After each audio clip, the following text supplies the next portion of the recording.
일본으로 여행을 자주 가시는 분들이라면 일본에 유독 성당이나 교회가 없단 걸 확인할 수 있습니다. 우리나라 같은 경우 몇 발자국만 걸어서 주변을 살피면 아주 쉽게 교회를 찾을 수 있습니다. 특히 밤이 되면 교회들이 얼마나 많은지 육안으로 확인이 가능할 정도죠. 그런데 일본에서만큼은 교회를 보기 쉽지 않습니다. 기독교는 전 세계에서 가장 큰 종교에 속하는데 일본은 아시아 전체를 통틀어 기독교인 비율이 가장 적은 나라 중 하나입니다.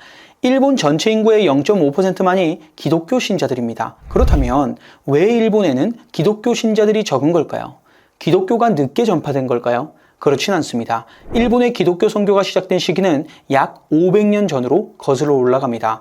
1549년 8월 15일 스페인 출신의 예수의 선교사 프란치스코 하비에르 신부는 선교 활동을 위해 일본 가고시마에 입성하게 되는데요. 이때가 일본의 기독교가 첫 발을 내딛는 순간이었습니다. 일본에서 하비에르의 선교 활동은 예상외로 큰 성과를 거두면서 기독교가 일본에 잘 정착할 수 있는 기반을 잡아놓게 되죠. 물론 하비에르가 일본의 기독교를 정착시킬 당시 일본 내부의 상황은 강한 자만이 살아남는 실력주의가 만연한 전국시대였습니다. 당시 정치체제는 명목상으로는 일본을 다스리는 존재로서 천황이라는 존재는 있었지만 천황은 허수아비일 뿐 실질적인 권력은 쇼군이 쥐고 있는 구조였습니다. 그리고 수도가 아닌 지방은 쇼군이 직접 다스리는 것이 아니고 각 지역의 영주라 불리는 다이묘들이 독립적으로 자신의 지역을 통치했었죠. 이러한 일본의 정치체제는 중앙집권제와 지방자치제가 절묘하게 혼합된 특징을 가지고 있는데 해당 체제의 단점은 각 지방의 다이묘들이 자체적으로 자신의 지역을 관할하며 권력을 키울 수 있었기 때문에 언제든지 중앙 권력의 힘이 약해진다면 배신을 할 수 있는 시대였던 겁니다.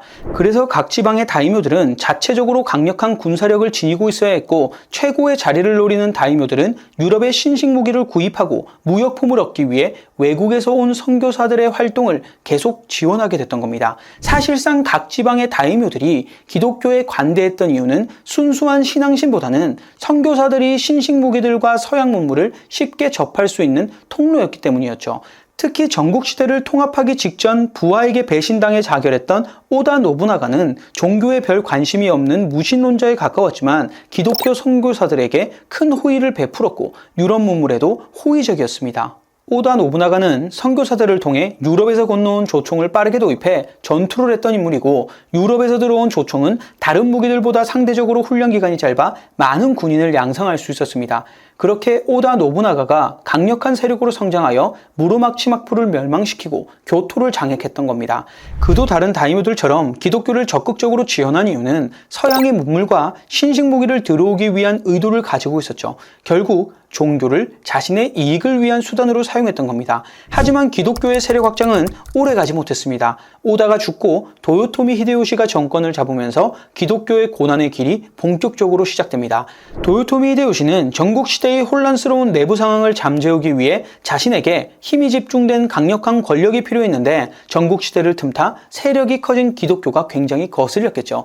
내가 어떻게 잡은 권력인데 하나님 앞에 모든 인간이 평등하다는 교리를 내세우는 종교는 자신이 국가를 통치하기에 부적합했을 겁니다. 그리고 히데요시뿐만 아니라 기독교 세력이 확장되는 걸 불편해하는 세력들은 또 있었습니다. 오랫동안 주류 종교였던 불교와 일본의 전통 종교인 신토 세력들도 그들의 확장을 좋게 볼 순 없었죠. 도요토미는 1587년 7월 25일 모든 선교사들에게 20일 안에 일본을 떠나라는 내용의 포고문을 발표합니다. 그리고 본격적인 박해에 들어가기 시작하죠. 대표적인 박해 사건이 26인의 기리스탄 순교 사건입니다. 여기서 말하는 기리스탄은 당시 일본에서 기독교인, 특히 천주교도들을 부르던 옛말인데요. 이 26인은 1597년 2월 5일에 나가사키에서 사회 질서를 어지럽혔다는 죄로 십자가형에 처해집니다. 그러나 히데요시 때까지만 해도 일본 내의 천주교 세력이 철저하게 박해당하는 편은 아니었습니다. 본격적으로 기독교가 뿌리가 뽑힌 시기는 도쿠가와 이에야스가 쇼군이 되며 에도 막부를 수립할 때부터입니다. 도쿠가와 가문은 불교 가문이었고 천주교에 대한 반감이 큰 상태였습니다. 도쿠가와 가문은 1614년에 전국적으로 기독교 금교령을 내리게 됩니다. 해당 내용은 기독교는 일본의 국법과 신도와 정법을 해치는 사교이므로 조속히 추방한다는 것이었는데 이전에 히데요시가 했던 추방령과는 차원이 달랐습니다. 에도 막부가 정권을 잡고 시작된 천주교 탄압은 약 250년 동안 철저하게 이루어지게 되죠. 일본인이든 선교사든 가리지 않고 막부의 명령에 순응하지 않는 사람은 일본 기독교 역사상 가장 가혹하고도 잔인한 박해를 받았습니다. 각 지방의 다이묘들은 자신의 영지내에 있는 모든 선교사들을 추방해야 했고 영진의 모든 성당들을 파괴해야 했죠. 뿐만 아니라 천주교 신자들의 재산을 모조리 몰수하고 경제생활을 할 수 없도록 만들어버립니다. 천주교를 탄압하는 방법은 시간이 갈수록 조직적이고 치밀해졌습니다. 에도 시기에 어떤 방법으로 천주교를 탄압했을까요? 첫 번째는 곤인구미 정책입니다. 각 지역마다 5인 가구를 그룹으로 묶어서 서로가 기독교인이 있는지 없는지 감시를 하는 제도인데요. 그룹에서 한 사람이 밀고를 하면 그 한 사람을 제외한 모든 사람들을 처벌하고 외부에서 천주교 신자를 찾아 신고를 하면 포상금까지 주며 감시 체제를 유지했습니다. 만약 가족 중에 한 명이 천주교 신자로 밝혀지면 그의 가족들 얼굴과 이마에 인두로 낙인을 찍고 친척이나 조상 중에 기리시탄이 있을 경우 그 자손들의 자손까지 감시와 통제를 받았습니다. 그리고 가족 단위로 정해진 불교 사찰에 인적 사항을 등록해야 하는 사청제도를 실시했습니다. 그래서 당시 일본 사람들은 결혼을 하거나 취직을 하거나 여행을 다닐 때 반드시 사찰의 증명서를 소지하고 있어야 했죠. 모든 인적 사항을 불교가 관리를 하니 자연스럽게 불교의 세력이 강해질 수밖에 없는 구조일 겁니다. 이렇게 불교까지 이용해서 기독교인들을 박멸했던 겁니다. 마지막으로 후미에라는 방법으로도 기독교인들을 색출했는데요. 십자가에 매달린 예수, 성모 마리아 그림이 그려진 성화를 들고 집집마다 방문해 남녀노소를 불문하고 예수의 초상화를 밟는 사상검증을 실시했고 이때 그림을 밟을 수 있으면 기독교인이 아니고 밟지 못하면 기독교인이라고 간주를 했었죠. 이런 방식으로 색출된 기독교인들은 정말 잔인한 방식으로 고문을 당하면서 순교를 하거나 개종을 하는 일이 발생하게 됩니다.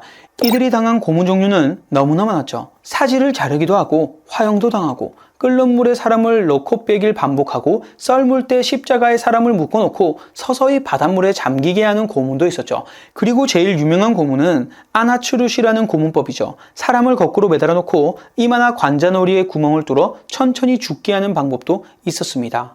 에도 시대 때부터 이어진 탄압으로 인해 일본 내 교회와 신자들이 씨가 마르게 되고 오랜 기간 이어진 기독교 박해로 인해 일본인들에게 반기독교 정서가 강하게 뿌리잡게 됩니다. 이러한 기독교 탄압은 서양 열강들과 불평등 조약을 맺고 문호를 개방하면서부터 서서히 사라지기 시작하죠.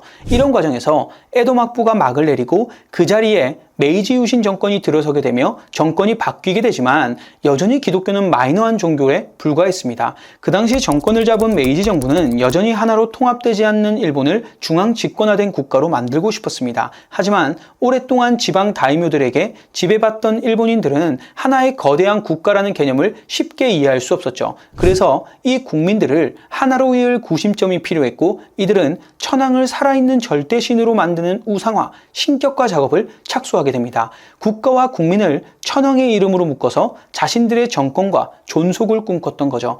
여러분들 혹시 신토라는 종교 들어봤나요? 신토는 일본에서 가장 중요한 종교 중 하나라고 볼 수 있습니다. 이 신토의 바탕은 아주 오래전 각 지역마다 자생적으로 발생한 애니미즘과 샤머니즘부터 시작됐는데 보통 이러한 종교는 결국엔 시간이 흘러 기독교나 불교, 이슬람과 같은 고등 종교로 대체되는 나라들이 많습니다. 하지만 일본은 예외였습니다.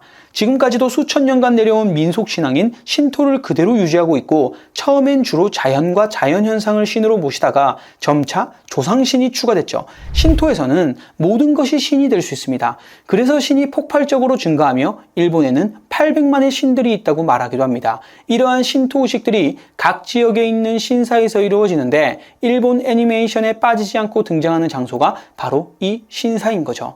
메이지 정부는 이 신토와 신사를 이용해서 국교를 국가 신토라 칭하며 전국에 신사를 세우고 신토를 통해 모든 국민들은 천황을 살아있는 신으로 모셔야 했습니다.